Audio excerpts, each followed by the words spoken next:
1,25,00,000 తీసుకున్నాడు.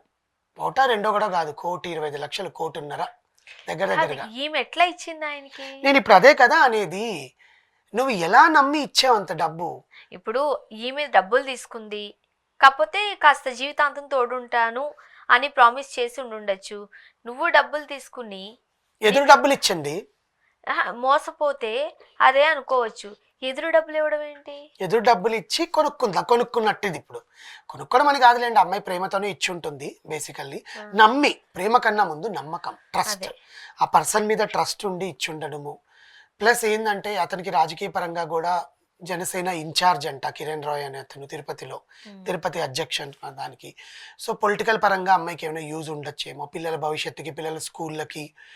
పొలిటికల్ పరంగా ఉంటే పిల్లల స్కూళ్ళకి ఫీజుల్లో రాయితీ ఇప్పించడము, అవును. డిస్కౌంట్స్ ఇప్పించడం, మంచి మంచి ఎడ్యుకేషన్స్.